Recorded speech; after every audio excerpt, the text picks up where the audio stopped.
Hello friends, कैसे हैं आप सभी। उम्मीद करती हूँ कि आप लोग अच्छे होंगे और अपनी पढ़ाई को बेहतर तरीके से लगातार कर रहे होंगे। मैं पिंकी स्वागत करती हूँ आप सभी का यूट्यूब के ऑनलाइन प्लेटफॉर्म भीम अकेडमी 91 पर। फ्रेंड्स, स्टार्ट कर लेते हैं आज की क्लास को। तो मैंने बाल विकास से 15 क्वेश्चन लिए हैं। ओके, तो चलिए स्टार्ट कर लेते हैं आज के क्वेश्चन की सीरीज को। क्वेश्चन नंबर 1 है, 9 वर्ष के बालक की नैतिक तर्कना आधारित होती है। ऑप्शन ए है, किसी कार्य के भौतिक परिणाम उसकी अच्छाई या बुराई को निर्धारित करते हैं। और बी ऑप्शन है, कोई कार्य सही होना इस बात पर निर्भर करता है कि उससे व्यक्ति की अपनी आवश्यकता पूरी होती है। और सी ऑप्शन है, नियमों का पालन करने के बदले में कुछ लाभ मिलना चाहिए। और डी ऑप्शन है, सही कार्य वह है जो उसे व्यक्ति के द्वारा किया जाए उस व्यक्ति के द्वारा किया जाए जो अन्य व्यक्तियों को अपने कार्य से प्रभावित करता है। तो फ्रेंड्स, क्वेश्चन नंबर 1 का राइट ऑप्शन क्या हो जाएगा? तो क्वेश्चन नंबर 1 का राइट ऑप्शन हो जाएगा फ्रेंड्स ए ऑप्शन। ओके, किसी कार्य के भौतिक परिणाम उसकी अच्छाई या बुराई को निर्धारित करते हैं। ओके, तो उसकी अच्छाई और बुराई को उसके जो कार्य हैं वो निर्धारित करते हैं। ओके, तो ये हमारी क्या हो जाएगी फ्रेंड्स? ये नैतिक तर्कड़ा हो जाएगी। ओके फ्रेंड्स, क्योंकि फ्रेंड्स 9 वर्ष का बालक जीन पियाजे के अनुसार किस अवस्था में होता है? तो मूर्त संक्रियात्मक अवस्था में होता है। किस में होता है फ्रेंड्स? तो मूर्त संक्रियात्मक अवस्था में होता है। और फ्रेंड्स, इस अवस्था में बालक मूर्त वस्तुओं के संबंध में विभिन्न प्रकार की तार्किक संक्रियाएं करने लगता है। 9 वर्ष की अवस्था में फ्रेंड्स बालक जो है मूर्त वस्तुओं को समझने लगता है और उनके बीच में तर्क कर पाता है। ओके, और फ्रेंड्स वह किसी कार्य के भौतिक परिणाम के आधार पर उसकी अच्छाई या बुराई का निर्माण इस उम्र में बालक करने लगता है। ओके, 9 वर्ष का जो बालक होता है वो कौन सी अवस्था होती है? मूर्त संक्रियात्मक अवस्था होती है। और इसमें फ्रेंड्स जो बालक होता है वो नैतिक तर्कड़ा करने लगता है कि क्या हमारे लिए अच्छा है और क्या बुरा है। ओके, नेक्स्ट क्वेश्चन पे चलते हैं। तो नेक्स्ट क्वेश्चन है, निम्न में से कौन सा उदाहरण अभिप्रेरणा का परिणाम नहीं है? बताया गया है कि अभिप्रेरणा का परिणाम नहीं है। ओके, तो ऑप्शन ए है, कृष्ण ने नृत्य का समय 1 घंटे से बढ़ाकर 2 घंटे कर दिया। यानी कि जो डांस का समय था वो 1 घंटे से बढ़ाकर 2 घंटे कर दिया गया। और बी ऑप्शन है, जॉन स्टुअर्ट मिल ने 12 वर्ष की उम्र में दर्शन का अध्ययन प्रारंभ कर दिया था। और सी ऑप्शन है, जगन ने सांस लेने की प्रक्रिया में रुचि दिखानी प्रारंभ कर दी है। और डी ऑप्शन है, राम ने तेजी से आधुनिक एवं प्राचीन ऐतिहासिक प्रवृत्तियों में सहसंबंध स्थापित करने में प्रगति की है। तो फ्रेंड्स सेकंड नंबर क्वेश्चन का राइट ऑप्शन क्या बन जाएगा आपका? तो इसका फ्रेंड्स इस क्वेश्चन का राइट ऑप्शन बन जाएगा सी ऑप्शन, जगन ने सांस लेने की प्रक्रिया में रुचि दिखानी प्रारंभ कर दी है। ओके, क्योंकि फ्रेंड्स सांस लेना एक अनैतिक सांस लेना जो प्रक्रिया होती है वो फ्रेंड्स अनैच्छिक होती है। यानी कि वो इच्छा के अनुसार नहीं होती, अनैच्छिक होती है। ओके, अनैच्छिक क्रिया होती है। ये हम जरूरी नहीं कि जब हमारा मन करे हमने सांस ली और जब हमारा मन किया हमने सांस नहीं ली। तो ये जो इच्छा होती है फ्रेंड्स, ये जो सांस लेने की प्रक्रिया है वो अनैच्छिक होती है। ये हमेशा लगातार ये प्रक्रिया चलती रहती है। ओके, क्योंकि फ्रेंड्स यह क्रिया क्या है? सतत मृत्यु तक चलने वाली प्रक्रिया है। ओके, जब से बच्चा पैदा होता है और मृत्यु पर्यंत तक व्यक्ति की क्या है? सांस चलती रहती है। ओके, तो ये क्या है? एक अनैच्छिक प्रक्रिया है। ओके, जो जीवन पर्यंत तक चलती रहती है। इस प्रकार किसी प्रकार का अभिप्रेरणा का प्रभाव नहीं पड़ता। जैसे इस पे क्या है? किसी प्रेरणा का या बाहरी मतलब मोटिवेशन का प्रभाव नहीं पड़ता है। प्रेरणा का प्रभाव इस पे नहीं पड़ता है कि हमने अगर बच्चे को मोटिवेट किया कि तुम सांस लो और डीमोटिवेट कर दिया कि नहीं तुम्हें सांस नहीं लेना है, तो इसका और इससे कोई मतलब नहीं है। ठीक है, तो ये क्या है? श्वास जो है अनैच्छिक प्रक्रिया है, इसलिए हम अभिप्रेरणा का प्रभाव इस पर नहीं डाल सकते। ओके,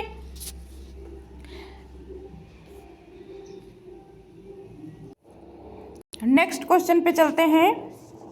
नेक्स्ट क्वेश्चन है, निम्न में से क्या एक प्रभावी प्रशंसा के रूप में अध्यापक के लिए कार्य करेगा? ए ऑप्शन है विद्यार्थियों के अवधान को उसके कार्य से संबंधित व्यवहार पर केंद्रित करता है, या बी ऑप्शन है विद्यार्थियों के वर्तमान कार्य निष्पादन को उसके समूह के अन्य साथियों के संदर्भ में वर्णित करता है, या फिर सी ऑप्शन है विद्यार्थियों को उनकी योग्यताओं अथवा कार्य निष्पादन के महत्व की सूचना देता है। डी ऑप्शन है जब विद्यार्थी अपने व्यवहार को नियंत्रित नहीं कर पाते तो उन्हें सकारात्मक व्यवहारात्मक समर्थन प्रदान करता है। तो फ्रेंड्स, थर्ड नंबर क्वेश्चन का राइट ऑप्शन क्या हो जाएगा? थर्ड नंबर क्वेश्चन का राइट ऑप्शन बन जाएगा फ्रेंड्स सी ऑप्शन। ओके, विद्यार्थियों को उनकी योग्यताओं अथवा कार्य निष्पादन के महत्व की सूचना देता है। ओके, क्योंकि फ्रेंड्स जो विद्यार्थी की योग्यता एवं कार्य निष्पादन की सफलता अध्यापक के लिए प्रभावी प्रशंसा का कार्य करती है। ओके, क्योंकि विद्यार्थी की सफलता में ही अध्यापक की सफलता होती है। ओके, जब विद्यार्थी सफल होगा तो अध्यापक भी सफल होगा। ओके, नेक्स्ट क्वेश्चन पे चलते हैं। नेक्स्ट है, निम्न में से कौन सा उदाहरण अधिगम को प्रदर्शित करता है? तो कौन सा उदाहरण अधिगम को प्रदर्शित करता है?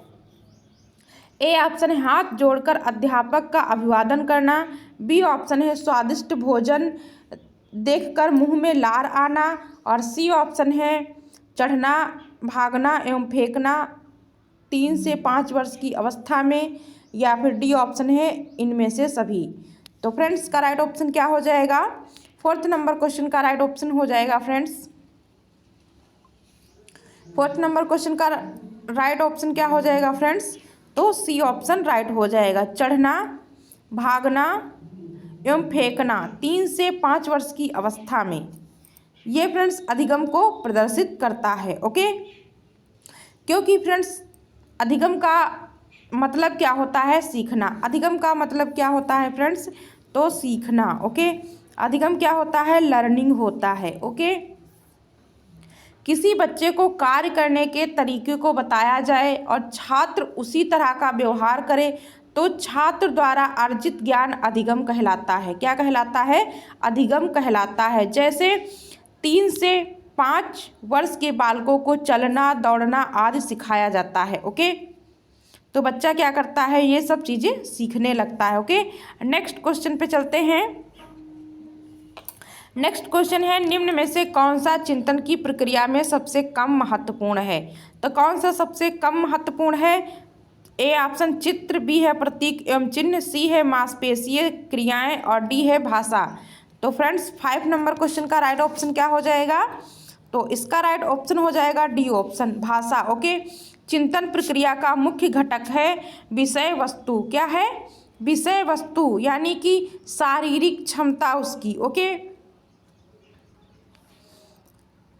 और बुद्धि। ठीक है, तो चिंतन प्रक्रिया में भाषा का सबसे कम योगदान होता है। किसका? भाषा का सबसे कम योगदान होता है। और सबसे ज़्यादा योगदान किसका होता है? तो फिर शारीरिक क्षमता हो गई, उसकी बुद्धि हो गई, उसकी विषय वस्तु हो गई। ये क्या होते हैं? चिंतन के मुख्य घटक होते हैं। ओके, तो अगर माना जाए कि चिंतन की प्रक्रिया में सबसे कम महत्वपूर्ण क्या है? तो भाषा। ओके, नेक्स्ट क्वेश्चन पे चलते हैं। नेक्स्ट है, अंतर्वैयक्तिक बुद्धि को प्रदर्शित करने वाला व्यवहार है। तो कौन सा व्यवहार है? ए ऑप्शन है दूसरे के मन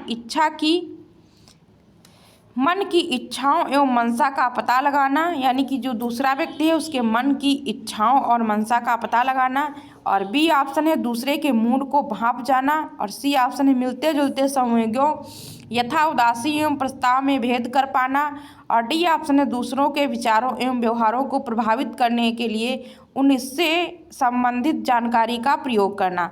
तो फ्रेंड्स, इसका राइट ऑप्शन हो जाएगा 6। ओके, इसका राइट ऑप्शन क्या हो जाएगा?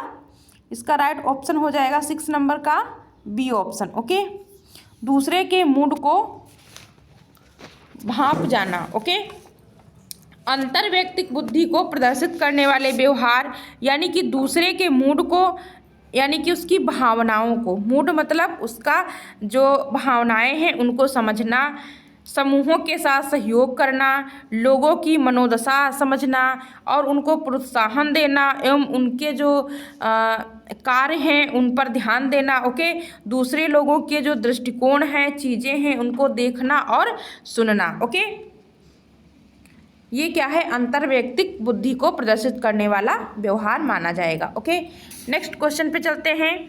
फ्रेंड्स, अगर चैनल पे नए आए हैं तो प्लीज़ चैनल को सब्सक्राइब कर लीजिएगा और बेल आइकन को दबा लीजिए ताकि आने वाली वीडियो का नोटिफिकेशन आपको सबसे पहले मिल सके। ओके, नेक्स्ट क्वेश्चन पे चलते हैं। निम्नलिखित में से कौन सी व्यूह रचना या अभिलक्षण लैंगिक अंतरों को मद्देनजर रखते हुए लैंगिक क्षमता की भावना के विपरीत हैं? ओके, तो आपको बताना है कि लैंगिक क्षमता के भावना के विपरीत कौन सा कथन है इसमें का। ए ऑप्शन है, विद्यार्थियों को बताएं कि रूढ़िबद्ध विषयों में सफलता हासिल कर सकते हैं। और बी ऑप्शन है, प्रारंभिक विद्यालय विषयों में लड़के एवं लड़कियों में शारीरिक एवं गामक कौशलों के विकास की संभाव्य क्षमता समान होती है। और सी ऑप्शन है, लड़कों की समस्याओं के समाधान और विश्व पर नियंत्रण रखने के लिए उनकी योग्यता पर उनका आत्मविश्वास विकसित करने के लिए सहयोग प्रदान करें। और डी ऑप्शन है, लड़के एवं लड़कियों दोनों के काम आक्रामक एवं एक दूसरे के साथ अंतःक्रिया करने के संबंध सामाजिक तरीकों को सिखाया जाए। तो फ्रेंड्स, 7 नंबर क्वेश्चन का राइट ऑप्शन क्या बन जाएगा आपका? तो फ्रेंड्स, का राइट ऑप्शन बनेगा आपका सी ऑप्शन। ओके, लड़कों की समस्याओं के समाधान और विश्व पर नियंत्रण रखने के लिए उनकी योग्यताओं पर और उनका जो आत्मविश्वास है विकसित करने के लिए सहयोग प्रदान करें। ओके, क्योंकि फ्रेंड्स, लैंगिक समता का तात्पर्य क्या होता है कि लिंग के आधार पर स्त्री और पुरुष में किसी भी प्रकार का पक्षपातपूर्ण व्यवहार न करना। ओके, पक्षपात व्यवहार को बिल्कुल भी नकार देना। ओके, स्त्री और पुरुष में पक्षपातपूर्ण व्यवहार लैंगिक समता की भावना के विपरीत है। ओके, लैंगिक समता में किसी भी पक्ष का सर्वस्व दूसरे पक्ष पर नहीं करते। ओके, हम एक दूसरे को समान मानते हैं। ओके, उनकी योग्यताओं को और उनके आत्मविश्वास को हमें समान महत्व प्रदान करना होगा। ओके, नेक्स्ट क्वेश्चन पे चलते हैं। नेक्स्ट क्वेश्चन हमारा है, एक अध्यापक किसी भी समूह में समुदाय में आधारित व्यक्तिगत भिन्नताओं को समझ सकता है। ऑप्शन ए है, आँखों के संपर्क के आधार पर, बी ऑप्शन है, बुद्धि के आधार पर, और सी ऑप्शन है, भाषा एवं अभिव्यक्ति के आधार पर, और डी ऑप्शन है, गृह कार्य के आधार पर। ओके, तो फ्रेंड्स, 8 नंबर क्वेश्चन का राइट ऑप्शन क्या हो जाएगा आपका? एक अध्यापक किसी भी समूह में समुदाय आधारित व्यक्तिगत भिन्नताओं को समझ सकता है। तो फ्रेंड्स, किसके आधार पर? तो इसका राइट ऑप्शन बन जाएगा फ्रेंड्स सी ऑप्शन, भाषा एवं अभिव्यक्ति के आधार पर। ओके, क्योंकि फ्रेंड्स, प्रत्येक समुदाय की अपनी एक भाषा होती है। क्या होती है? अपनी एक भाषा होती है, उसके रीति रिवाज होते हैं, उसका रहन सहन होता है और उसके अभिव्यक्ति करने का एक तरीका होता है। ओके, इस आधार पर अध्यापक अलग अलग समूहों के विद्यार्थियों को व्यक्तिगत भिन्नताओं के आधार पर उनकी पहचान कर सकते हैं। ओके, आई होप समझ में आया होगा। नेक्स्ट क्वेश्चन पे चलते हैं। फ्रेंड्स, अगर वीडियो आपको पसंद आए तो प्लीज़ अपने फ्रेंड्स के साथ शेयर ज़रूर करिएगा और चैनल पे नए आए हैं तो प्लीज़ चैनल को सब्सक्राइब कर लीजिएगा। ओके, नेक्स्ट क्वेश्चन है, सृजनशीलता के पोषण हेतु एक अध्यापक को अपने विद्यार्थियों को रखना चाहिए। किस प्रकार रखना चाहिए? तो ए ऑप्शन है कार्य केंद्रित, बी है लक्ष्य केंद्रित, और सी है कार्य केंद्रित एवं लक्ष्य केंद्रित, और डी है पुरस्कार प्रेरित। ओके, तो 9 नंबर क्वेश्चन का राइट ऑप्शन क्या बन जाएगा फ्रेंड्स आपका? तो इसका राइट ऑप्शन बन जाएगा बी ऑप्शन। ओके, लक्ष्य केंद्रित। क्या हो जाएगा? लक्ष्य केंद्रित। फ्रेंड्स, सृजनशीलता के पोषण हेतु एक अध्यापक को अपने विद्यार्थियों को लक्ष्य केंद्रित रखना चाहिए, जिससे क्या होगा फ्रेंड्स, वे विभिन्न प्रकार के कार्यों द्वारा निर्धारित लक्ष्य की प्राप्ति कर पाएंगे। जो उन्होंने निर्धारित किए हैं लक्ष्य, उनको वो पूर्ण कर पाएंगे। ओके, उनको हमें क्या कराना है? रचनात्मकता का उनके अंदर विकास करवाना है, जिससे कि वो चीज़ों में नवीन चीज़ों को खोजें और उनको उस पर व्यवहार अपना लक्ष्य अपना केंद्रित करें और उसको प्राप्त करने की कोशिश करें। ओके, नेक्स्ट क्वेश्चन पे चलते हैं। निम्न में से कौन सी विशेषता सामाजिक रूप से वंचित वर्ग के विद्यार्थियों की नहीं है?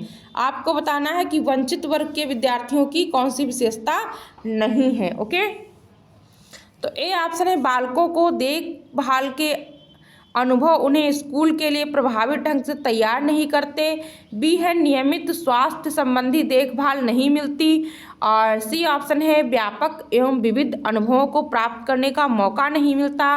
और डी है विद्यालय में अच्छा करने के लिए अभिप्रेरित नहीं किया जाता। तो फ्रेंड 10 नंबर क्वेश्चन का राइट ऑप्शन क्या बन जाएगा आपका? तो 10 नंबर क्वेश्चन का राइट ऑप्शन बन जाएगा फ्रेंड्स बी ऑप्शन। ओके,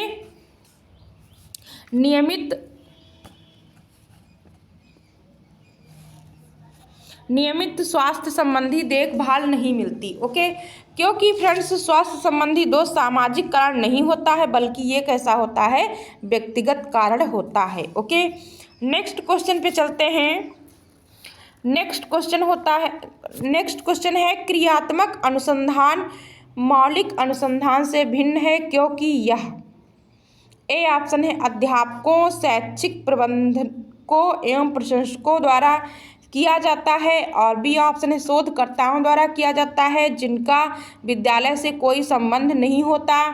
और सी ऑप्शन है यह सांख्यिकी उपकरणों पर आधारित होता है। और डी ऑप्शन है यह न्याय दर्श पर आधारित होता है। तो फ्रेंड्स 11 नंबर क्वेश्चन का राइट ऑप्शन आपका बन जाएगा ए ऑप्शन। ओके, अध्यापकों, शैक्षिक प्रबंधकों एवं प्रशंसकों द्वारा किया जाता है। ओके, क्रियात्मक अनुसंधान के द्वारा शिक्षा प्रक्रिया में सुधार कर शिक्षण प्रक्रिया को और प्रभावशाली बनाया जा सकता है। ओके, क्योंकि फ्रेंड्स जो है अनुसंधान शिक्षक और विद्यालय प्रबंधक एवं जो प्रशासक होते हैं उनके द्वारा किया जाता है, जबकि मौलिक अनुसंधान शोध छात्रों द्वारा किया जाता है।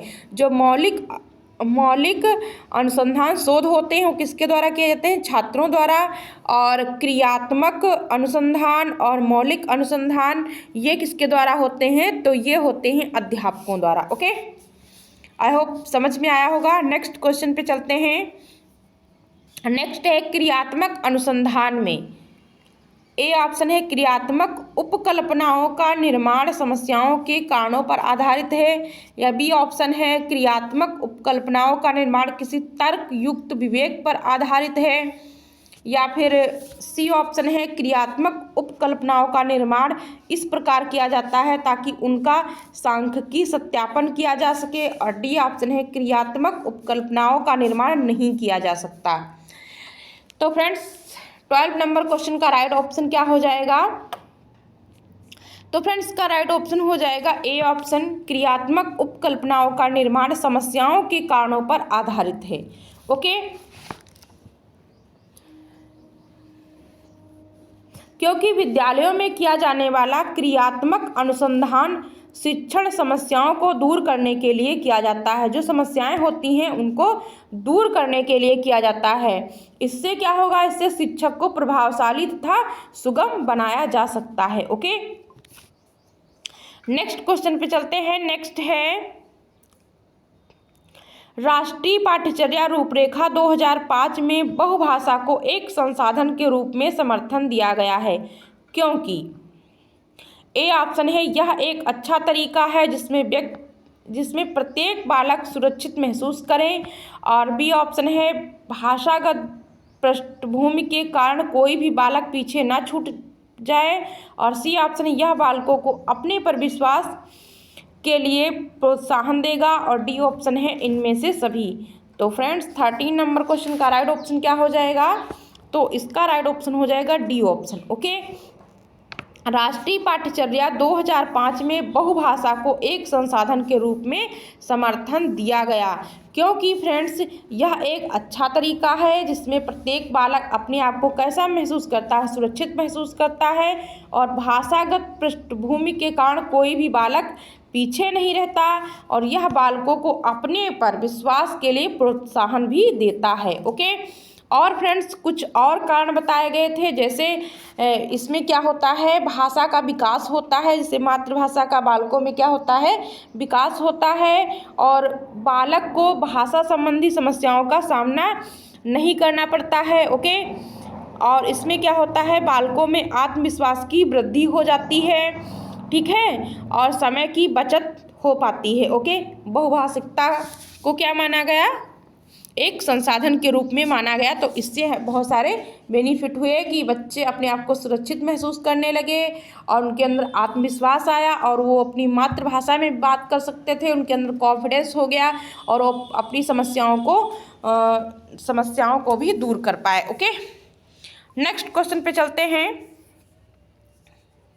नेक्स्ट क्वेश्चन है, निम्न में से कौन सा तरीका विज्ञान विषय को समझने के लिए उच्च प्राथमिक स्तर पर उपयुक्त नहीं है? आपसे पूछा गया है कि उपयुक्त नहीं है। ए ऑप्शन है वस्तुओं का पोषण करना व अवलोकनों को रिकॉर्ड या दर्ज करना, या बी ऑप्शन है रेखा चित्र बनाना, या सी ऑप्शन है वास्तविक अनुभव प्रदान करना, या डी ऑप्शन है अमूर्तता के द्वारा विषय को सिखाना। ओके, तो फ्रेंड्स का राइट ऑप्शन क्या हो जाएगा? 14 नंबर क्वेश्चन का राइट ऑप्शन हो जाएगा डी ऑप्शन। ओके, इसका राइट ऑप्शन आपका बनेगा डी ऑप्शन, अमूर्तता के द्वारा विषय को सिखाना। ओके फ्रेंड्स, उच्च प्राथमिक स्तर की बात की जा रही है, तो उच्च प्राथमिक स्तर पर बालकों को विज्ञान विषय समझाने के लिए उन सभी प्रक्रियाओं का सहारा लेना आवश्यक है जिसमें वे स्वयं प्रत्यक्ष तौर पर, यानी कि डायरेक्ट रूप में, ओके, उसका क्या कर सके, अनुभव कर सके, चीज़ों को क्या कर सके, अनुभव कर सके, ठीक है, डायरेक्ट रूप से उसका प्रैक्टिकल कर सके, तभी उनकी समझ क्या होगी, विकसित होगी। ओके, अप्रत्यक्ष अनुभव आधारित ज्ञान के द्वारा विज्ञान को समझने में समस्या का सामना करना पड़ेगा। ओके, जब बालक को आप डायरेक्ट किसी चीज़ से नहीं किसी चीज़ को दिखा कर नहीं बताएंगे तो उनको क्या होगी, समस्या होगी, लेकिन आप प्रत्यक्ष रूप से किसी चीज़ के बारे में समझाएंगे, जैसे एक प्लांट है, इसके ये जड़ है, इसकी ये फल हैं, तो बच्चा क्या है, अच्छे से समझ पाएगा। ओके, तो उसकी बारीकियों को भी वो समझ पाएगा। ओके, तो हमें उसको मूर्त रूप से समझाना होगा उच्च प्राथमिक स्तर में, अगर हम विज्ञान विषय को पढ़ा रहे हैं तो। ओके, नेक्स्ट क्वेश्चन पे चलते हैं।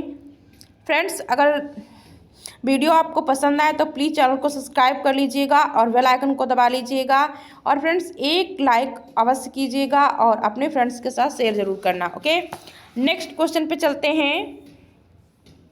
नेक्स्ट क्वेश्चन है, निम्न में से कौन सा कथन बहुग्रेड शिक्षक प्रणाली के साथ सहमति नहीं रखता? तो कौन सा सहमति नहीं रखता है? ए ऑप्शन है एक अध्यापक एक समय में एक से अधिक कक्षाओं का प्रबंधन करता है, और बी है बैठने की लचीली व्यवस्था, और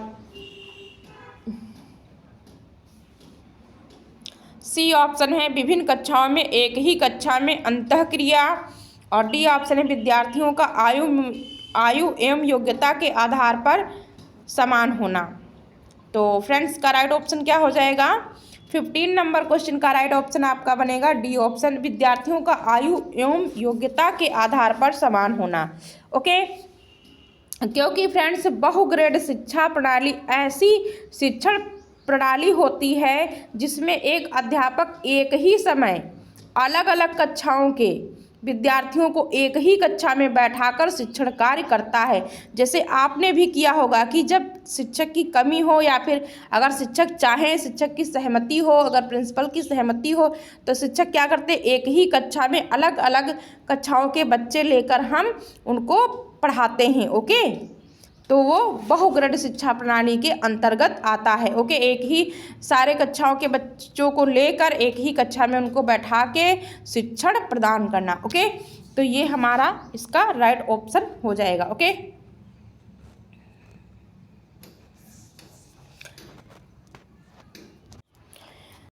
तो फ्रेंड्स ये बहुग्रेड शिक्षण प्रणाली के साथ सहमति नहीं करता। ओके, तो इसका राइट ऑप्शन हो जाएगा डी ऑप्शन।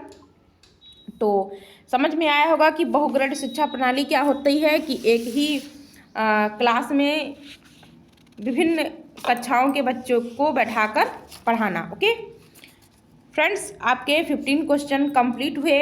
नेक्स्ट आपका क्वेश्चन लेते हैं आपके पर्यावरण से। ओके, तो चलिए स्टार्ट कर लेते हैं। नेक्स्ट 15 क्वेश्चन हम आपके लेके पर्यावरण से, जो 2011 के प्रीवियस ईयर हैं। ओके, तो चलिए इनको सॉल्व करते हैं। राजस्थान शिक्षक पात्रता परीक्षा, ये 2011 के आपके क्वेश्चंस हैं। ओके, तो चलिए इनको स्टार्ट कर लेते हैं। तो क्वेश्चन नंबर 1 है, एकल परिवार से तात्पर्य है। आपको बताना है कि एकल परिवार क्या होता है। ऑप्शन ए है वर्ष 1950 के बाद बना परिवार, या फिर बी ऑप्शन है परिवार जिसमें माता पिता एवं उनके बच्चे, और सी ऑप्शन है संपूर्ण परिवार जिसमें बच्चे, उनके माता पिता एवं दादा दादी, और डी ऑप्शन है केवल पति पत्नी। तो कौन कौन आता है एकल परिवार से? तो फ्रेंड्स का राइट ऑप्शन हो जाएगा बी ऑप्शन। परिवार वह परिवार जिसमें माता पिता एवं उनके बच्चे आते हैं, वो कैसा परिवार कहलाता है? तो वो एकल परिवार कहलाता है। ओके फ्रेंड्स, संयुक्त परिवार के विघटन के परिणाम स्वरूप एकल परिवार का अस्तित्व आया। ओके, जब संयुक्त परिवार टूटा तो कौन आया? एकल परिवार का अस्तित्व आया। ठीक है, एक परिवार के अंतर्गत माता पिता एवं उनके अविवाहित बच्चे रहते हैं। ओके, एकल परिवार में उनके अविवाहित बच्चों को ही शामिल किया जाता है। ओके, नेक्स्ट क्वेश्चन पे चलते हैं। तंबाकू की आदत किससे होती है? तंबाकू की आदत किससे होती है? तो ए ऑप्शन है कोकीन, बी है कैफीन, और सी है निकोटीन, और डी है हिस्टेमीन। तो फ्रेंड्स का राइट ऑप्शन क्या हो जाएगा? इसका राइट ऑप्शन हो जाएगा सी ऑप्शन निकोटीन। ओके, तंबाकू के नियमित सेवन से उसमें उपस्थित निकोटीन के कारण तंबाकू खाने की क्या पड़ जाती है? आदत पड़ जाती है। ओके, नेक्स्ट क्वेश्चन पे चलते हैं फ्रेंड्स। भारत में लड़के एवं लड़कियों की विवाह योग्य न्यूनतम आयु क्या है? तो कितनी आयु को रखा गया है? 21 वर्ष व 18 वर्ष, या 18 वर्ष एवं 21 वर्ष, या फिर 18 व 18 वर्ष, और डी ऑप्शन है 18 व 16 वर्ष। तो फ्रेंड्स का राइट ऑप्शन क्या बन जाएगा? लड़कों की 21 और लड़कियों की 18। ओके, ये आपका राइट हो जाएगा, क्योंकि यहाँ पहले लड़का लिखा है फिर लड़की, तो उसी के अकॉर्डिंग आपको देख के बताना है। ओके, नेक्स्ट क्वेश्चन है, राजस्थान के लोगों का मुख्य व्यवसाय है। तो राजस्थान के लोगों का मुख्य व्यवसाय क्या है? तो फ्रेंड्स का राइट ऑप्शन क्या हो जाएगा? खनन है, या बेकरी है, या मुर्गी पालन है, या फिर कृषि है। तो फ्रेंड्स राजस्थान के लोग क्या करते हैं? कृषि करते हैं। ओके, राजस्थान के लोगों का मुख्य व्यवसाय क्या है फ्रेंड्स? तो कृषि है। राज्य की लगभग 73%, ओके 73% जनसंख्या कृषि कार्यों में संलग्न है। ओके, यहाँ पर खाद्यान्न व उद्योगों के लिए कच्चा माल कृषि उत्पादकों से प्राप्त होता है, जैसे कि बाजरा हो गया, मक्का हो गया, चना हो गया। उत्पादन में राजस्थान का देश में महत्वपूर्ण स्थान माना गया है। ओके, यहाँ पर सबसे ज़्यादा बाजरा, मक्का और चना की खेती होती है। ओके, नेक्स्ट क्वेश्चन पे चलते हैं। नेक्स्ट है, राजस्थान में निम्न में से किस स्थान पर शक्कर बनाने का कारखाना नहीं है? आपसे पूछा है नहीं है। ओके, तो किस स्थान पर नहीं है आपको बताना है। तो फ्रेंड्स इसका राइट ऑप्शन हो जाएगा निम्बाहेड़ा। ओके, निम्बाहेड़ा में क्या है, शक्कर का उत्पादन नहीं होता। राजस्थान के प्रमुख शक्कर उद्योग जैसे कि भोपाल हो गया, सागर हो गया, श्रीलंका हो गया, श्रीलंका नहीं, सॉरी फ्रेंड्स, श्री गंगानगर हो गया। ओके, और फ्रेंड्स उदयपुर हो गया। इन नगरों में शक्कर का उत्पादन होता है, लेकिन निम्बाहेड़ा में नहीं होता है। ओके, नेक्स्ट क्वेश्चन क्या है, नेक्स्ट क्वेश्चन है ठगी अथवा अनुचित व्यापारिक व्यवहार होने पर हमें शिकायत करनी चाहिए। अगर आपके साथ कोई ठगी हुई है या फिर अनुचित व्यापारिक व्यवहार हुआ है तो हमें उससे शिकायत कहाँ करनी चाहिए। ए ऑप्शन है उपभोक्ता संरक्षण मंच को, या फिर बी ऑप्शन है जिला मुख्यालय को, या फिर सी ऑप्शन है तहसील को, या डी ऑप्शन है ग्राम पंचायत को। तो फ्रेंड्स का राइट ऑप्शन हो जाएगा ए ऑप्शन। ओके, उपभोक्ता संरक्षण मंच को। ओके, उपभोक्ता के हितों की सुरक्षा के लिए उपभोक्ता संरक्षण की स्थापना की गई है। यहाँ पर ठगी और अनुचित व्यापारिक व्यवहार होने पर हमें उपभोक्ता संरक्षण मंच से शिकायत करनी चाहिए। ओके, नेक्स्ट क्वेश्चन पे चलते हैं। नेक्स्ट है राष्ट्रपति द्वारा राज्यसभा में कितने सदस्य मनोनीत होते हैं। तो आपको बताना है कि कितने सदस्य मनोनीत होते हैं।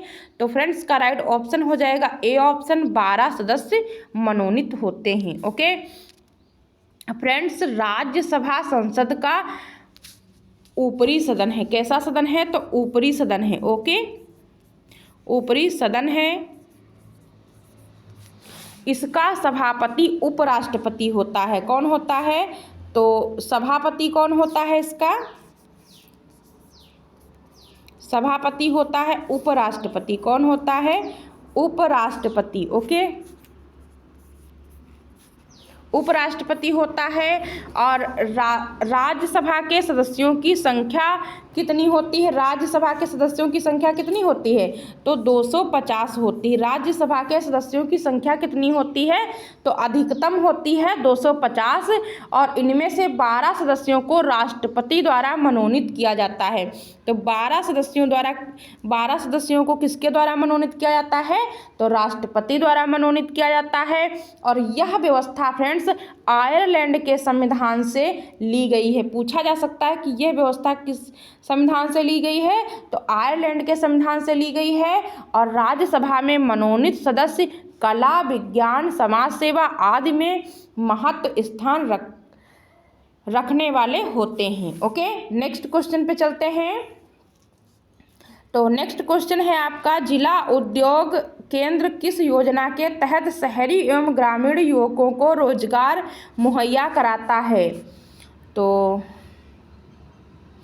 ए ऑप्शन है प्रधानमंत्री ग्रामीण सड़क योजना, बी है प्रधानमंत्री रोजगार योजना, सी है जवाहरलाल ग्राम समृद्धि योजना, और डी है स्वर्ण जयंती ग्राम स्वरोजगार योजना। ओके, तो 8 नंबर क्वेश्चन का राइट ऑप्शन क्या हो जाएगा, तो इसका राइट ऑप्शन हो जाएगा बी ऑप्शन, प्रधानमंत्री रोजगार योजना। ओके, प्रधानमंत्री रोजगार योजना का शुभारंभ वर्ष कब हुआ, तो 1993 में हुआ। ओके, 1993 में किया गया। इसके अंतर्गत शहरी तथा ग्रामीण युवकों को रोजगार उपलब्ध कराया जाने लगा। ओके, नेक्स्ट क्वेश्चन पे चलते हैं फ्रेंड्स। नेक्स्ट है, संसार में अधिकतम ट्यूबवेल किस देश में है। तो आपको बताना है कि संसार में सबसे ज़्यादा ट्यूबवेल कहाँ पाए जाते हैं। तो फ्रेंड्स, ट्यूबवेल कहाँ है सबसे ज़्यादा, अमेरिका में है, ऑस्ट्रेलिया में है, या फिर चीन में है, या फिर भारत में। तो फ्रेंड्स का राइट ऑप्शन क्या हो जाएगा, तो इसका राइट ऑप्शन बन जाएगा फ्रेंड्स डी ऑप्शन। ओके, क्योंकि संसार में अधिकतम ट्यूबवेल कहाँ पर हैं, तो भारत में स्थित हैं। ओके, भारत में सर्वाधिक सिंचाई नलकूपों से होती है। नलकूपों की संख्या भारत में सबसे ज़्यादा पाई जाती है। ओके, नेक्स्ट क्वेश्चन पे चलते हैं।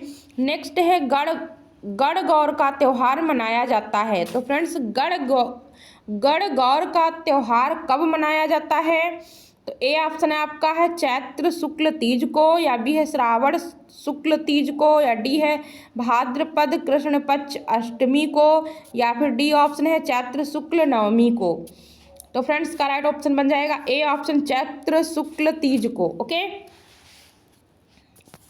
तो आपका राइट ऑप्शन हो जाएगा ए। गणगौर का त्योहार फ्रेंड्स चैत्र सुदी प्रथमा से शुरू होकर चैत्र शुक्ल तृतीय को समाप्त होता है। ओके, यह फ्रेंड्स गणगौर की सवारी यानी कि जयपुर और बीकानेर में धूमधाम से निकालते हैं। ओके, होलिका दहन के बाद गणगौर का त्यौहार आरंभ हो जाता है। ओके, ये कहाँ पे, तो जयपुर में। ओके, नेक्स्ट है राजस्थान में झीलों की नगरी है, तो कौन सी झीलों की नगरी मानी गई है आपकी, तो फ्रेंड्स आपको बताना है। ए ऑप्शन है जयपुर, बी है जोधपुर, सी है उदयपुर, या डी है अजमेर। तो फ्रेंड्स का राइट ऑप्शन हो जाएगा C option Udaipur. Okay, Udaipur नगर को राजस्थान में झीलों की नगरी कहते हैं। क्या कहते हैं, झीलों की नगरी कहते हैं। ओके, नेक्स्ट है विजय स्तंभ किसने बनवाया, तो किसने बनवाया विजय स्तंभ। ए ऑप्शन है महाराणा कुंभा, और बी है महाराणा सांगा, और सी है महाराणा प्रताप, और डी है महाराजा जयसिंह। तो फ्रेंड्स का राइट ऑप्शन हो जाएगा A option Maharana Kumbha. Okay, friends Vijay Stambh Rana Kumbha से मालवा के सुल्तान यानी कि महमूद तथा गुजरात के सुल्तान अहमद शाह का 1440 ईस्वी अपनी विजय के स्मृति चिन्ह के रूप में बनवाया था, और इसके बहिर्भाग में धार्मिक शिलालेख व नक्काशी का कार्य अति सुंदर व दर्शनीय बनवाया था। ओके, तो फ्रेंड्स का राइट ऑप्शन हो जाएगा Maharana Kumbha. Okay, next question पे चलते हैं। नेक्स्ट क्वेश्चन है आपका एटीएम का पूरा नाम है, तो फ्रेंड्स एटीएम का पूरा नाम क्या है आपको बताना है। तो इसका राइट ऑप्शन हो जाएगा friends A option. Okay, automated teller machine. Okay, automated teller machine. Okay, यह फ्रेंड्स बैंक द्वारा प्रदत्त नकदी आहरण करने की एक सुविधा है, जिसके द्वारा बिना पासबुक के कभी भी नकदी का आहरण किया जा सकता है। ओके, आप कैश के रूप में पैसे निकाल सकते हैं कहीं भी और कहीं भी। ओके, कभी भी और कहीं भी आप इसका यूज करके पैसे निकाल सकते हैं। ओके, नेक्स्ट क्वेश्चन है कंप्यूटर के माध्यम से भेजने वाले संदेश को कहते हैं, तो जो कंप्यूटर के द्वारा भेजा जाता है उस संदेश को क्या कहते हैं फ्रेंड्स। तो इसका राइट ऑप्शन आपका हो जाएगा फ्रेंड्स, का राइट ऑप्शन हो जाएगा फ्रेंड्स ईमेल। ओके, कंप्यूटर के माध्यम से भेजे जाने वाले संदेश को क्या कहते हैं, ईमेल कहते हैं, यानी कि इलेक्ट्रॉनिक मेल कहते हैं। क्या कहते हैं, ईमेल का मतलब इलेक्ट्रॉनिक मेल कहते हैं।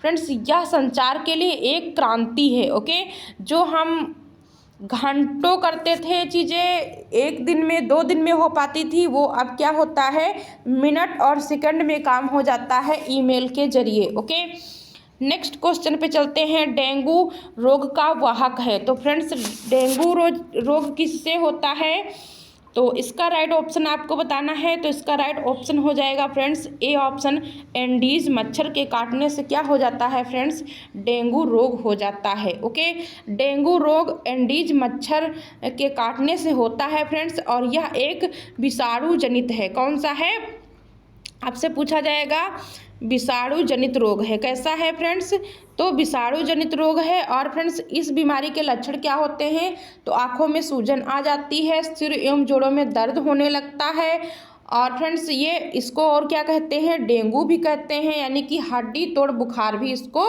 बोला जाता है। अगर बोला जाए कि हड्डी तोड़ बुखार किससे होता है, तो फ्रेंड्स घबराना नहीं, उसका भी आंसर हो जाएगा एंडीज मच्छर। ओके, नेक्स्ट क्वेश्चन होगा, यस आपके क्वेश्चन ख़त्म हो गए। ओके, 15 क्वेश्चन था, ये लास्ट क्वेश्चन था।